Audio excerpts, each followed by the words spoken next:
Ahora, listo, ya planteado, vamos a comenzar con la clase 1. Como les dije hace un ratito, el pie inicial para decir, bueno, es necesario, es muy necesario que rastreemos esta pugna, estos orígenes de la guerra, más allá de los motivos netamente estratégicos, más allá de los motivos netamente económicos de la guerra, la posesión del Don bajo las tierras raras, la cuestión del avance de la OTAN desde la década de los 90 cada vez más en el antiguo eh, el muro de hierro, ¿cómo se le llama? El telón de acero.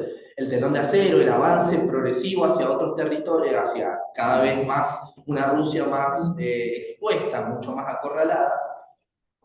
Más allá de eso, a mí personalmente uno de los principales desafíos que a mí me gusta investigar es las raíces, las narrativas, precisamente la narrativa histórica que hay en Pugna. Y me parece muy importante porque más que en otro conflicto que yo haya podido estudiar, leer, la guerra actual de Rusia y Ucrania maneja un nivel de narrativa, desinformación, debate historiográfico que no he vuelto a ver hace mucho tiempo.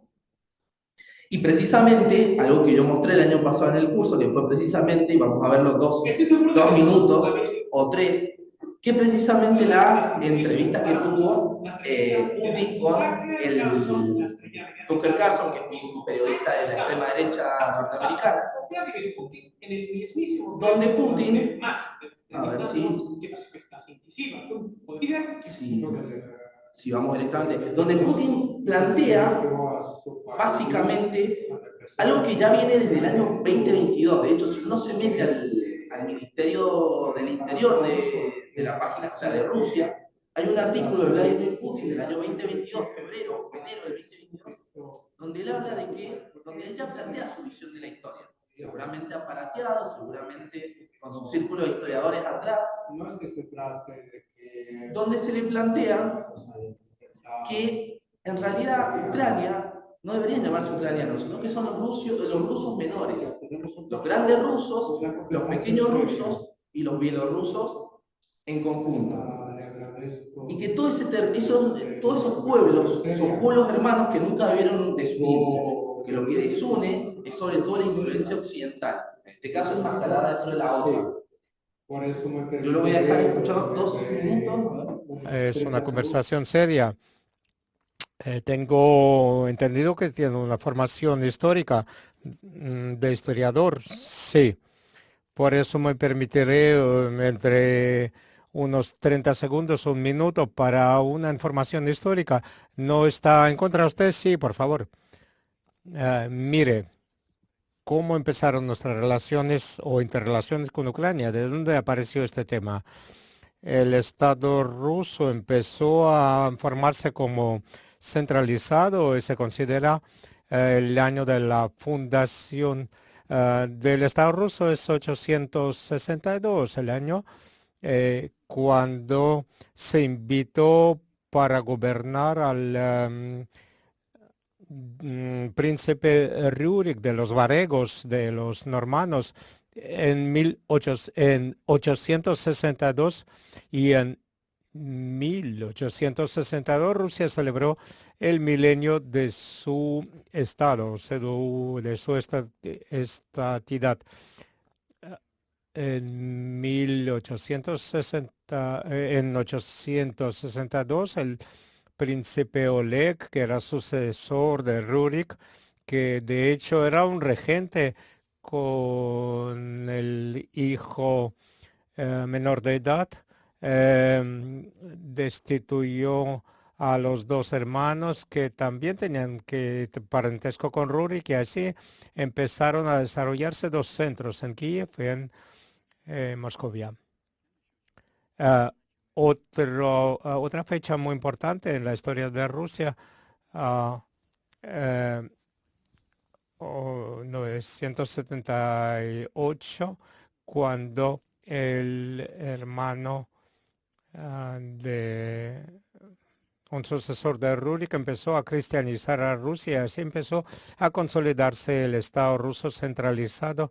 Era un territorio unificado, las relaciones económicas unidas, el idioma común y después de la cristianización de Rusia, una fe única y el poder del duque o príncipe.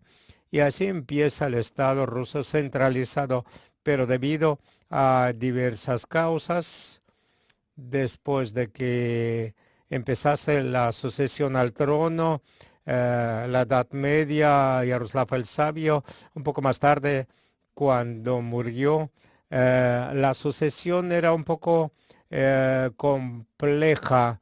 No iba del padre al hijo, sino a los hermanos o a los hijos, otros hijos, y así se desmembró el Estado ruso centralizado y único. No tenía nada de especial porque lo mismo pasaba en Europa, pero el Estado ruso desmembrado se convirtió en un botín fácil para el imperio de Genghis Khan y también su sucesor, el Khan Batu, que saquearon todas las ciudades rusas, la parte rusa donde estaba Kiev, algunas otras ciudades, perdieron su independencia y las ciudades del norte conservaron cierta soberanía, estaban pagando un botín a los de Genghis Khan, pero eh, iba formándose un Estado ruso centralizado, mientras que la parte del sur. Bueno, de ahí plantea una cuestión que él dice que a partir de los hermanos Rurik se empiezan a fundar los centros en Kiev y en Moscovia. Hace una gran elipsis temporal que la vamos a descubrir a continuación. No vamos a seguir extendiéndonos porque el tipo ya se pasó el minuto que nos había prometido. Claramente, entonces, vamos a pasar a el gran debate historiográfico que hay en Rusia.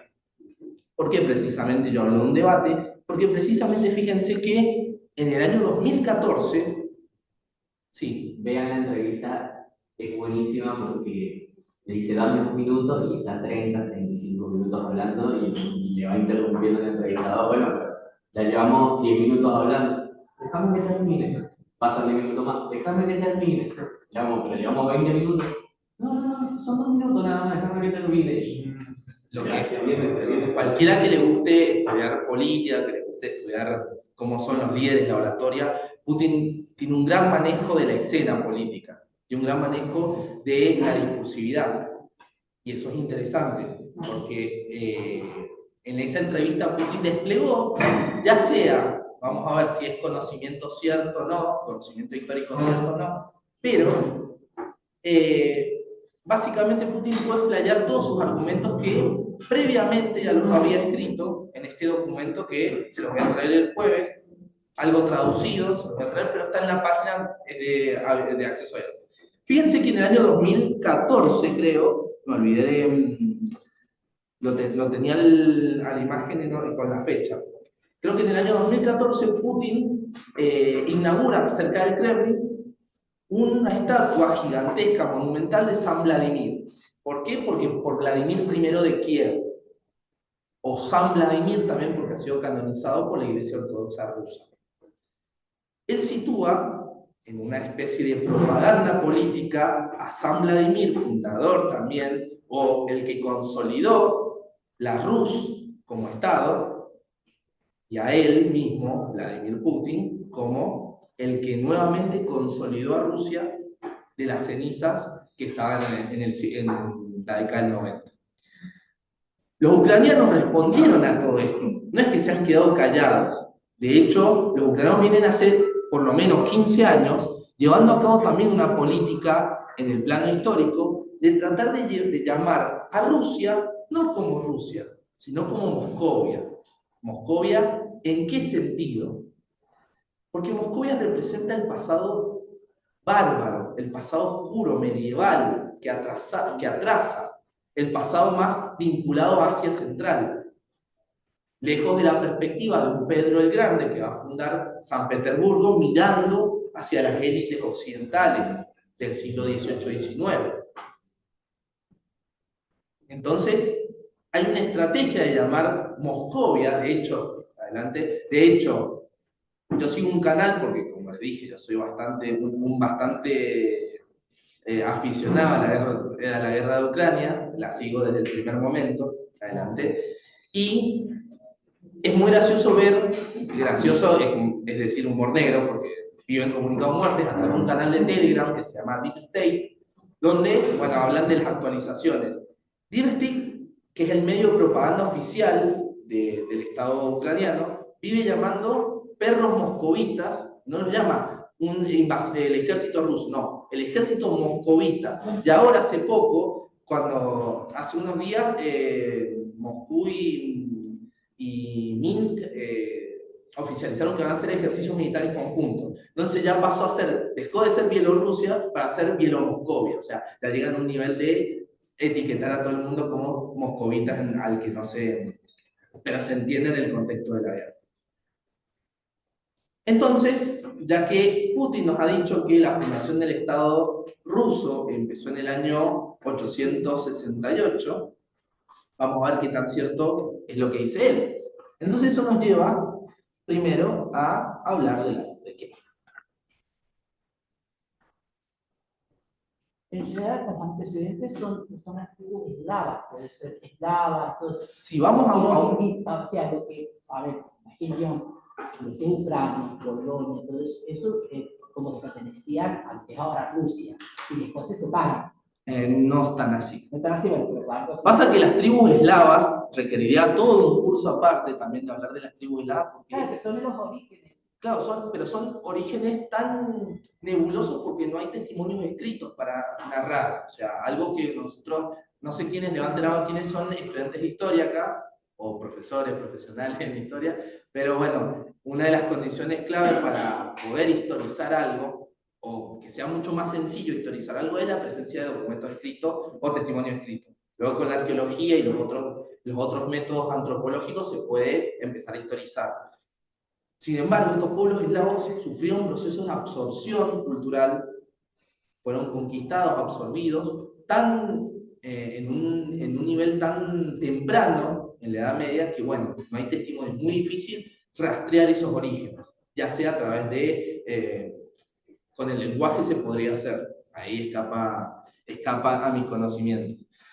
Lo cierto es que vamos a empezar, como les dije en la Rus de Kiev, este mapa, si bien es un mapa que es medio raro, pues plantea muchas ciudades, a mí no me gustan los mapas con tanta saturación, yo soy mucho más, trato de ser más sencillo, pero no he podido encontrar un mapa que ubique las rutas comerciales, pero yo lo voy a centrar de manera caprichosa, lo voy a centrar en esta zona precisamente, en esta zona Europa del Este y parte de Asia, una zona caprichosa, ¿por qué? Porque está Constantinopla en este eje.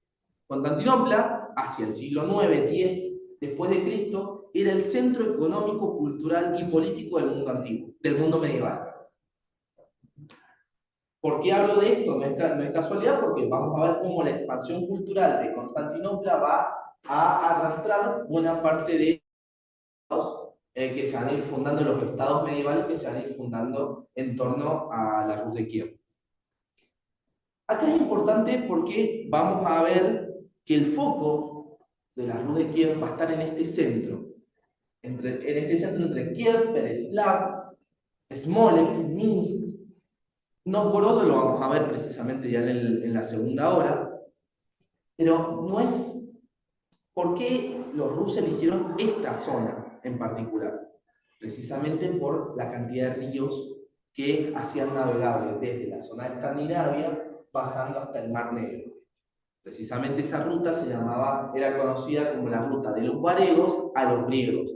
Porque, bueno, Constantinopla, el Imperio Romano Oriente, es más llamado en la historiografía como Imperio Bizantino o Imperio Griego. Solamente podría dedicar mucho a eso, no voy a hablarlo, no, voy a bajar los decibeles, porque eso sí es como mi pasión, pero solamente vamos a estar llamando como Constantinopla o territorios romanos, emperador romano, lo vamos a llamar de esta manera, al menos yo. Después mis amigos van a decir otras cosas seguramente. Bien, ambientado cronológicamente vamos a ver ¿Qué sucedía en el siglo IX después de Cristo? Aproximadamente los territorios estaban organizados, los territorios tenían ciertas organizaciones políticas de carácter, en su gran mayoría de carácter nómada. Tenemos como principal eje, fíjense, tribus eslavas. Es como decir, mal llamar, no, todos son orientales, todos son claro, África. Exactamente, porque los nombres son muy complicados. Por ejemplo, los Chud, que se encuentran cerca de Novgorod, los polosvianos, vamos a ver que van a ser otro de los grupos étnicos. Lo cierto es que acá las entidades políticas de una cierta organización política van a ser el Kanato Házaro, una tribu de origen túrquico de Asia Central, que sus élites practicaban o tenían cierta afinidad con el judaísmo. Y después tenemos las tribus o los canatos pechenegos, que son tribus también, para aquellos que se han familiarizado también con el griego, la literatura griega, esta zona la habitaban en el mundo antiguo los llamados etzitas. Eran una categoría étnica que usaban etnocéntricamente el mundo griego y el mundo romano para hablar de todos los pueblos que habitaban al norte del Ponto Euxino, el Mar Negro, porque los llamaban etzitas de una manera genética solamente por andar a caballo, porque eran hábiles jinetes. Eran hábiles jinetes guerreros, se dedicaban al saqueo, pastoreo, al pastoreo nómade, transhumancia, etc. Bueno, ellos van a ser todos llamados etzitas. Esa tradición cultural de llamar a los etzitas se va a extender a un montón de otros pueblos eslavos, como por ejemplo los ávaros. Van a llegar en el siglo VI tardíamente, van a invadir lo que es la zona de la actual Hungría. Después los magiares por momentos van a ser llamados un pueblo filoeslavo, pero es mal llamado porque con los magiares sí podemos historizarlos.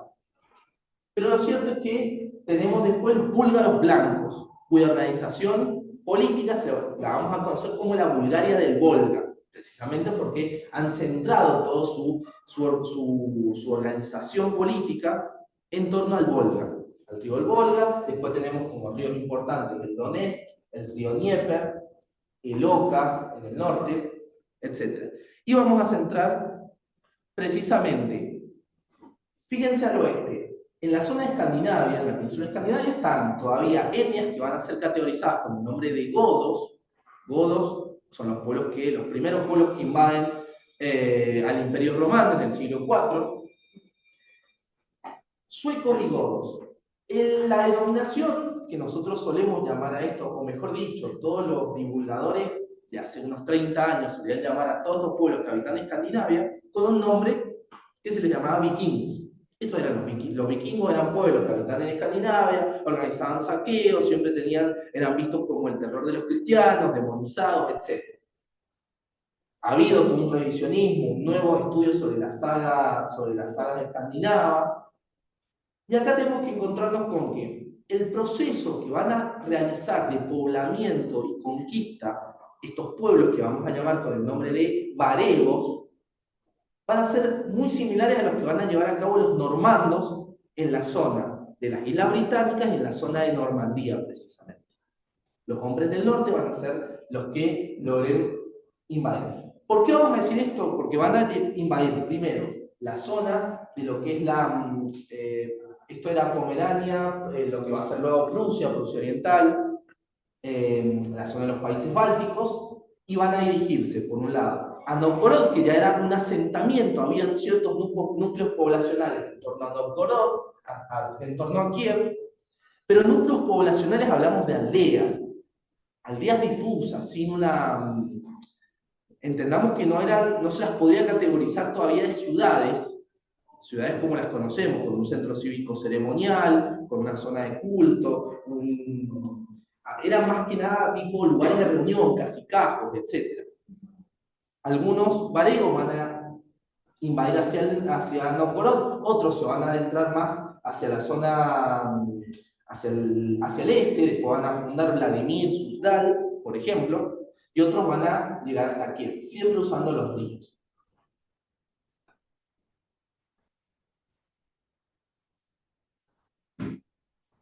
Este personaje que tenemos acá es el famoso Riurik, Riurik I. Él es el famoso, es el antepasado epónico, de hecho Putin lo mencionó en la entrevista con él. Él es el que podría ser el padre de todos los pueblos rusos. Más allá de que es discutible la historicidad de Riurik, lo cierto es que todos los descendientes, que eso sí tenemos constancia histórica por su presencia en ciertas crónicas que vamos a ver a continuación, Riurik vendría siendo ese antepasado que le da nombre al pueblo. Pasa con el nombre de Seljuk, en el caso de los turcos selyúcidas, en la zona de la estepa. O está el caso de, en el caso latino, Rómulo y Remo. A ver, Rómulo, el antepasado de todo el pueblo romano. ¿Existió o no existió? Bueno, está en los orígenes mitológicos, en la narrativa, en la invención de una tradición narrativa, como diría Hoffman, Eric Hoffman, un libro muy bueno de la invención de la tradición, cómo se van creando para darle narrativas, se inventan mitos, se inventan tradiciones con el objetivo de dar cohesión, darle una identidad.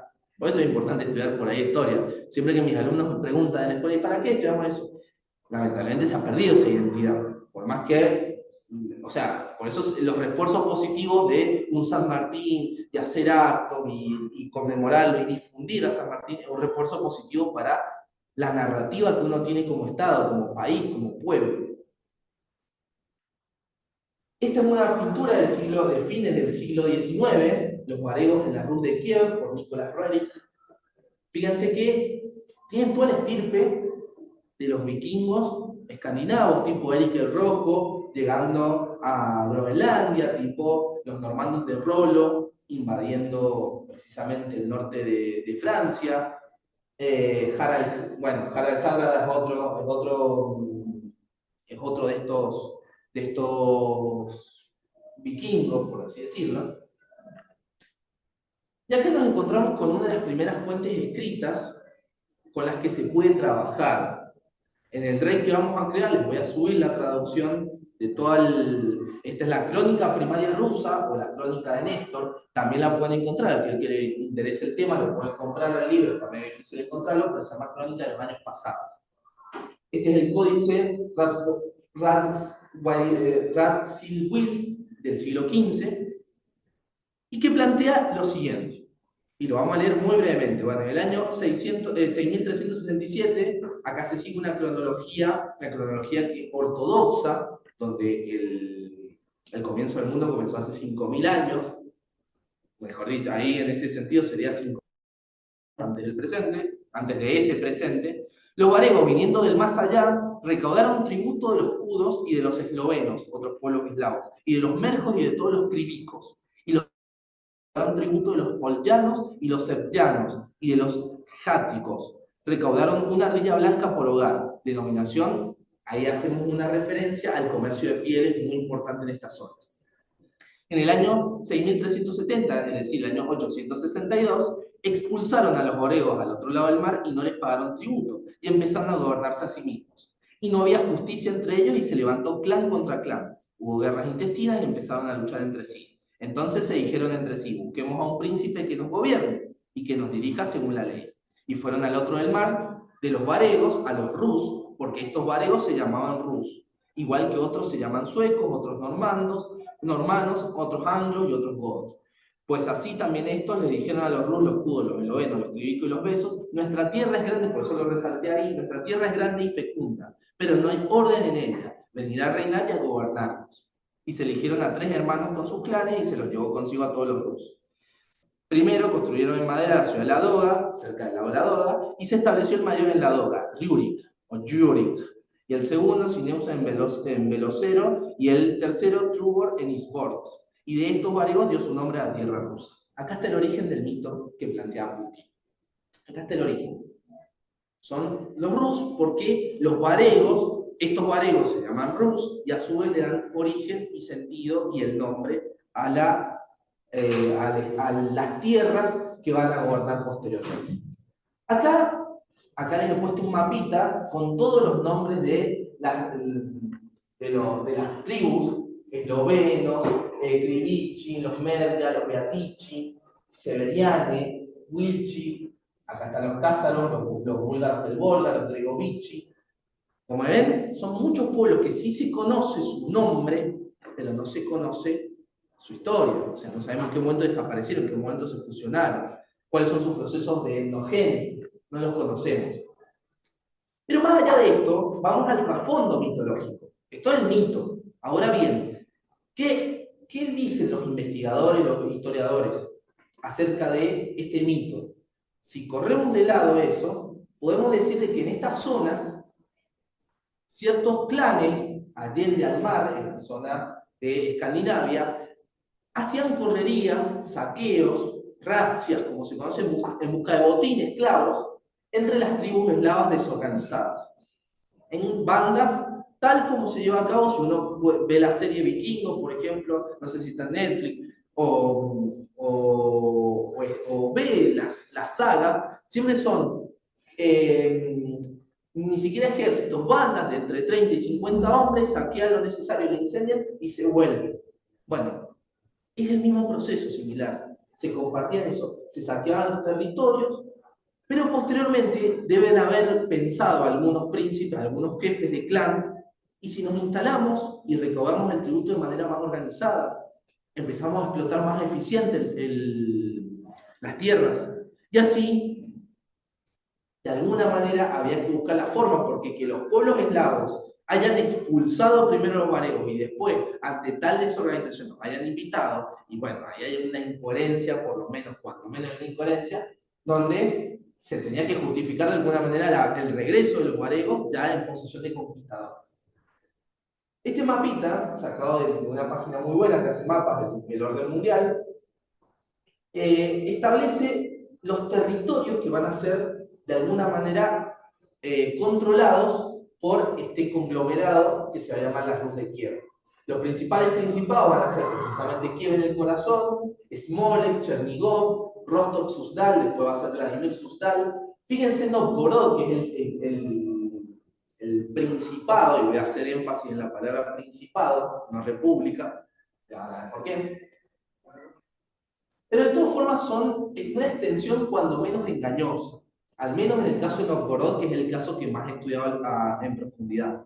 ¿Por qué les voy a decir engañosa? Pues vamos a ver que la explotación no era una colonización tan eficiente y con los medios para decir, bueno, hasta acá he llegado yo, listo, he poblado con mucha gente, este territorio puedo decir que es mío o que me pertenece al principado. No, en general, estos son aproximaciones que uno hace de manera didáctica, pero lo cierto es que en esos territorios los príncipes que vamos a ver a continuación van a avanzar y van a tener un control de los tributos, al menos. Van a fiscalizar los tributos que se encontraban en esos territorios.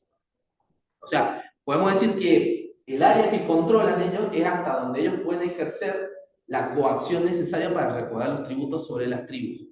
Más allá de eso. Que eso puede generar conflictos y seguramente sí.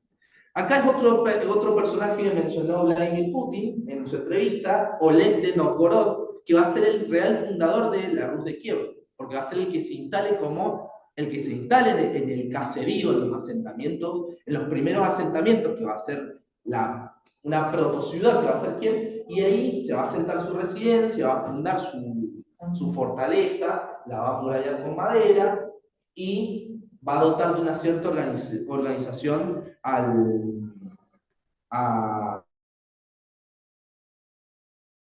la Rus de Kiev. Ahora, ¿cuál es la forma de gobierno que se va a adoptar en la Rus de Kiev? Parte 1. Vamos a ver por qué lo he dividido en dos partes. En primer lugar, antes de eso, los hijos de Oleg, esto lo voy a profundizar ahora, Oleg tuvo ciertos hijos y fue repartiendo los principados o las ciudades, los centros cívicos, los fue repartiendo en una escala descendente. El mayor se quedaba con la segunda ciudad en importancia, el menor, el del medio, la tercera, la cuarta, etc. Este sistema es complicado de entender, voy a tratar de ser lo más didáctico posible. Ahora, el que va a dar origen y cohesión va a ser Vladimir I de Kiev, al que Putin le erigió el monumento en el año 2014, que luego va a ser canonizado. La forma de gobierno que inicialmente va a adoptar Vladimir I que por cierto, Vladimir tuvo que matar a todos los hermanos para llegar al poder, porque a él lo habían expulsado, él volvió con una banda nueva de varegos y fue hasta Kiev, entró, mató al hermano. Él dice que en verdad lo mataron dos soldados varegos que estaban medio borrachos, no, mentira, lo habían mandado a matar, fingiendo que iba a parlamentar con él, y así se quedó con el trono de Kiev. Ahora, él repartió, y yo les voy a hacer ciertas preguntas para que participen también y no se aburran. Él repartió inicialmente su patrimonio, es decir, las ciudades los territorios que él había conquistado, a cada hijo le dio una ciudad, cada uno con su propia drusina. La drusina es básicamente el cuerpo de compañeros, amigos fieles, o mejor dicho, la escolta personal de cada príncipe. Son los compañeros. En Grecia, cada gobernante, cada guanax o cada soberano va a tener su propia etaireia, su cuerpo de compañeros, que son su escolta personal que lo acompañaban en batalla. Eran generalmente los miembros de las familias de la élite aristocrática, élite terrateniente, con la particularidad que la drusina era bancada personalmente por el propio caudillo. Más o menos sigue una estructura casi germánica, clánica, o sea, no vamos a hacer difusionismo cultural, pero la estructura antropológica, o sea, si planteamos antropológicamente cómo se organiza en términos políticos, podemos decir de que sigue el mismo patrón, un caudillo militar que promete beneficios, promete recompensas, pero lo tienen que seguir a cambio de lealtad. Muy parecido también al caudillismo rioplatense, pero porque todos los liderazgos suelen ser así, un intercambio de dones. Ahora, ¿cómo se repartió? Acá tenemos encabezando a Vladimir I de Kiev. Le va a dar a su primer hijo Viseslav, le va a dar la ciudad de Novgorod, una de las ciudades más importantes que precisamente tenía la Rus de Kiev. Novgorod vamos a ver que va a tener un potencial y unas particularidades increíbles. Y de hecho, Novgorod va a ser tan importante y tan cuestionada que muchos historiadores, sobre todo anticomunistas, van a llamar que en Rusia existían dos vías. La vía democrática, que se perdió con Novgorod, y la vía autocrática, que la termina ganando Moscovia. Sí. ¿Esto en qué año fue? Esto ya es 970. Ya estamos en el siglo XIX. Tengo una línea de tiempo que ahora la voy a mostrar, para que me embalé con esto. Pero les voy a mostrar una breve línea de tiempo cuando termine de plantear la parte 1 de la forma de gobierno. Luego tenemos al segundo hermano, Yazislav. A Yazislav le tocó Polotsk. Polotsk se encuentra, acá se encuentra Polotsk o Polotsk. Luego tenemos a Sviatopolk. Sviatopolk le va a tocar Turov, es una ciudad que se encuentra al norte, cerca entre la frontera entre Novgorod. Y por último, al menor en ese momento, pues después va a haber un hermano más que se va a llamar Boris, que lo van a terminar matando, pero eso después lo vamos a ver, que le va a dar Rostov. Claro, exactamente, Rostov muy cercano a Suzdal. En verdad le había tocado la más fea a Viseslav. ¿Por qué? Porque estaba precisamente en la frontera con los pueblos, tanto con los pueblos polotskianos, o también llamados cumanos, en las fuentes orientales, los pechenegos, también otros pueblos túrquicos, o esteparios, y los búlgaros del Volga, que todos tienen el mismo modus operandi: saqueo a caballo, incursiones, saqueo, robo de ganado, esclavo, me retiro. Y acá perseguirlos, pues fíjense, acá hay que también tener en cuenta la geografía. Son estepas de cientos, de miles de kilómetros inhóspitos, donde hay bosques, también ha habido para emboscadas. Ya en la clase 2 vamos a ver qué va a hacer Moscovia con tanto bosque a su disposición para detener a estas tribus, que van a venir recargadas. A ver si... Voy a dejar acá un segundo, pues sí les quiero mostrar precisamente la línea de tiempo, que la tengo acá. A ver si la puedo mostrar. No sé, no manejo bien el efecto, pero... Ahí con las flechitas no está más. Ahí está, un poquito más grande. Yo se la voy a tratar de ir traduciendo. Año 862, Rúrik es invitado junto a sus hermanos por los pueblos eslavos y finoúricos para gobernarlos. Año 882, Oleg de Novgorod, uno de los hijos de Yuri, conquista, toma Kiev y expande los territorios de las Rus. Algo importante, aquellos que, como yo, que le gusta mucho el Imperio Romano Oriente, es donde tenemos mucho contacto acá, donde se expande un poco el lore de la Rus de Kiev, porque tanto un emperador que se llama Constantino Porfirogéneta va a documentar toda la Rus de Kiev en un libro que se llama sobre la administración del imperio o de Administrando Imperio, donde los categoriza y dice, bueno, estos tipos se organizan de esta manera, hay que tener cuidado, estos son muy buenos atacando en infantería, pero también con barcos. De hecho, en esta época van a atacar Constantinopla, se van a chiflar un poco, van a decir, bueno, hemos conquistado toda la estepa, vamos por Constantinopla. Bueno, qué pena, o sea, Constantinopla era una ciudad fortaleza del mundo medieval, se encontraron con que los tipos los recibieron con fuego griego, se tuvieron que escapar. Aún así, insistieron tanto que lograron acuerdos comerciales muy interesantes, porque los tipos dijeron, está bien, no conquisto Constantinopla, pero te voy a saquear todas las ciudades del Ponto, todas las ciudades de la costa menor asiática, como Nicomedia, Heraclea del Ponto, Amisos, etc. Y también te va a atacar todo el litoral de Tracia. Entonces, en ese contexto, tuvieron que negociar. Siempre, además, los emperadores romanos eran, bueno, negociemos, arreglemos. Era muy pragmático en ese sentido. Entonces, ¿qué quieren ustedes? Y darnos privilegios comerciales. Queremos tener un almacén, queremos acceder a las sedas, a los bienes de lujo. Bueno, ¿y qué me das a cambio? Y te doy piel, exacto, listo, excelente, listo. Pero después, bueno, en el año 980, Oleg de Novgorod, finalmente el hijo de Oleg, Vladimir Sviatoslavich, toma Kiev, precisamente en el año 980, lo que vos me preguntabas ahí, y se corona como gran príncipe de la Rus. Y a partir de entonces lo organiza repartiendo el patrimonio de la Rus de Kiev entre sus hijos. Pero 8 años después se produce algo importantísimo, la conversión al cristianismo ortodoxo. ¿Cómo se produce la conversión al cristianismo ortodoxo? Bueno, acá algunos dicen que ya el abuelo de Vladimir, la abuela de Vladimir, que se llamaba Olga de Kiev, ya se había convertido, pues de hecho había visitado Constantinopla en el siglo IX.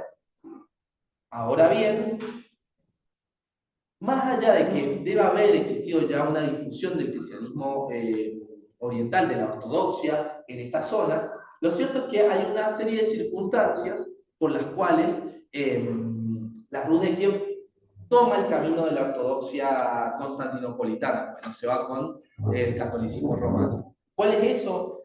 El emperador romano está en aprieto, está en una guerra civil y le pide por favor ayuda a sus vecinos que ya tenían contactos comerciales. Le pide al príncipe Vladimir ayuda urgente. Vladimir le dice, bueno, pero yo quiero casarme con una hermana tuya.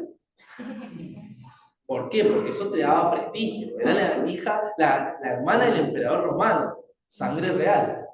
Ni loco te va a dar, menos la hermana, menos mi hermana te va a dar. Además, eso para aquel que le guste los asuntos diplomáticos en ese entonces, poseer la sangre imperial, la porfirogenia, o sea, haber nacido en la sala de partos del Palacio Imperial, el porfirio, dale. El porfirio era un bien, o sea, casar princesas, hijas, etcétera, era un bien preciado, era un intercambio matrimonial que elevaba el prestigio de todas las cortes. Bueno, como el emperador romano Basilio está en aprieto, finalmente tiene que ser y le dice, pero mándame ya urgente soldados, necesito soldados. Le manda 6.000 soldados, con esos soldados logra vencer en la guerra civil, y a partir de entonces los varegos de Kiev se convierten en la guardia palaciega del emperador romano de Constantinopla, la guardia varega. Después va a sufrir un proceso de cambio étnico, porque van a llegar, los varegos van a dejar de mandarle tropas y van a llegar todos los refugiados sajones, anglosajones, que se tuvieron que tomar el palo después de la conquista de Guillermo el Conquistador en el 1066.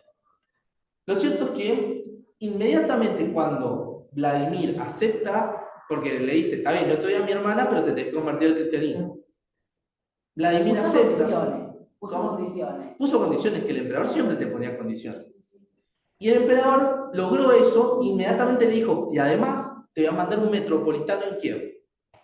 ¿Qué significa un metropolitano? Vas a tener un obispo, un arzobispo. Era básicamente una segunda cabeza, por debajo siempre del patriarca de Constantinopla. Entonces elevaba la jerarquía, sí. Quisiera saber cuál ciudad era más importante, si Novgorod o Kiev. Kiev, en este momento Kiev. Y seguían siendo 4 principados. Hasta ahora sí, hasta ahora. Ahí vamos a ver cómo se va todo al diablo por ciertos motivos. Entonces, perdón, pero entonces es directamente una influencia de la conversión al cristianismo que hubo en Roma, que se ve representada en Rusia. Pero no en la Roma de occidental, sino en la Roma de Constantinopla. Sí. Es Constantinopla la que irradia su influencia cultural. Sí, pero es una influencia. Sí, sí, de hecho van a mandar artesanos, pues Vladimir va a decir, mandame artesanos, mandame ingenieros, entre comillas, vamos a poner así, ingenieros, mamposteros, todo eso, y van a levantar y vamos a ver todas las catedrales de la iglesia, Santa Sofía de Novgorod, Santa Sofía de Kiev. Entonces va a tener un estilo arquitectónico único, pero con claras influencias constantinopolitanas. Bueno, el tema es que en el año 1015 muere Vladimir I y se plantea el tema de la sucesión, por eso es que ahí justo me planteo. Porque se tiene que establecer un mecanismo de sucesión. Porque bueno, Vladimir era él solo, él había matado a sus hermanos. ¿Qué pasa ahora con los hermanos? Eso lo vamos a ver y les voy a hacer unas preguntas. Finalmente, en el 97 se llegó a un acuerdo, los acuerdos de Lubach, pero del 97 hasta el 1022 van a haber conflictos, van a matar unos a otros entre las ramas. No voy a expandir, a ver qué hora es además. Claro, si no, sí, le voy a dar un recreo, pero en este periodo se producen distintas peleas entre las distintas ramas que van a surgir de Vladimir I, pero ya llegamos al año 1222, siglo XIII, con la batalla del río Calca, por la cual los mongoles aplastan a los kievanos, los destruyen pero se retiran, tienen mucha suerte, porque justamente en 1222, esta había sido una expedición como de explorar. Genghis Khan, el gran Khan de los mongoles, había mandado a explorar solamente. Tuvieron la mala suerte de que estos tipos dijeron, no, vamos a enfrentarnos. Los mongoles eran súper poderosos, eran una máquina de destrucción masiva. O sea, si Atila era la destrucción masiva de fines del mundo tardo antiguo, bueno, van a ser los mongoles los que se van a convertir en el nuevo azote de Dios. Y por último, en el año 1240, en una ofensiva que se produce entre los años 1238 y 1240, en esos 2 años, los mongoles arrasan con todos los principados. Pero los conquistan de una manera que cuando un príncipe se quiere escapar para pedirle ayuda al primo, ya le han conquistado la ciudad. Y cuando quiere volver, se da cuenta que está todo en llamas y bueno, van a buscar al otro y ya le están destruyendo. Es como el cuento del chanchito, que el chanchito va de una casa a la otra hasta que llega a ver en qué lugar me puedo refugiar. Bueno, spoiler, no hay ningún refugio, se los destruyen a todos. Bueno, saco esto entonces y volvamos entonces a el caso de, nos habíamos quedado acá. Nos habíamos quedado en la parte 1 de la cual es la forma de gobierno. Hablamos entonces de esto. Vamos a ver entonces cuál era la función que tenía cada príncipe. Porque bueno, el gran príncipe era el que estaba en Kiev. Obviamente era el corazón de la organización. Pero ¿qué funciones tenía cada príncipe en sus territorios? Función principal, la protección del clero cristiano. O sea, te elevamos a una archidiócesis, te doy un arzobispado, sos un metropolitano de Kiev, una de las jerarquías más altas del mundo cristiano, pero tenés que proteger a los sacerdotes.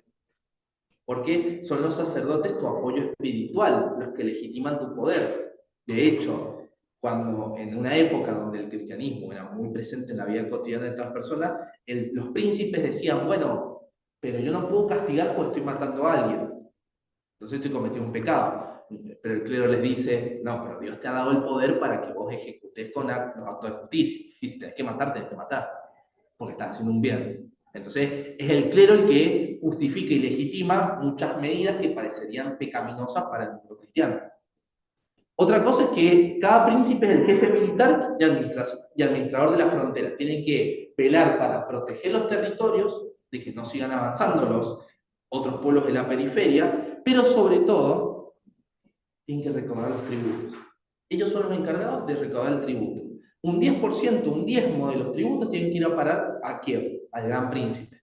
Todo el resto es para mantenimiento de ciudades, protección de los campesinos y sobre todo para pagar sus propias drusinas, lo que yo dije, sus propios guardias de corso, sus propias guardias personales. Y está de más decir que la protección de las rutas comerciales era el lugar central. Acá les puse un ejemplo de una película del año 2014-2015 que se llama Drusina precisamente. Bueno, estos son actores de la película que, bueno, están bastante bien reflejados, de hecho. O sea, hay que cargarse la cota de malla, todas las armas, etc. No sé si son de utilería o no, eso lo podemos dejar para el año que viene cuando busquemos esa película. Pero lo cierto es que, bueno, fíjense el estilo de pelea. Acá me voy a disgregar un poco, voy a hacer una pequeña digresión. Los Rus inicialmente eran expertos en infantería. De hecho, cómo se los visualiza cuando uno agarra un manuscrito, una crónica como... Hay una crónica en el mundo de Constantinopla, o sea, en Constantinopla se llama la crónica de Juan Exilitzes. Es la única crónica medieval, una de las pocas crónicas medievales que se conservan en Madrid, en el Museo de Madrid, que está dibujada, que tiene dibujos, tiene muchísimos dibujos y bien conservados. Entonces, ¿cómo se los representan los varegos? Siempre con un hacha en el costado, un escudo, pero como infantes, siempre como infantería. Por eso la guardia también de palacio. Ahora bien, acá se los refleja como infantes, pero en las estepas vos estás a pie y es medio complicado. Es como caminar por, no sé, por un barrio, diremos un barrio peligroso, caminando sin celular, sin nada, porque bueno, no tenés para el Uber, no tenés para la tarjeta tampoco, y estás a pata. Bueno, entonces los varegos, estos rus de Kiev, tuvieron que adaptar sus estrategias militares a el combate a caballo. Y eso lo vamos a ver en su organización socioeconómica. Ahora viene la participación de ustedes previo al recreo.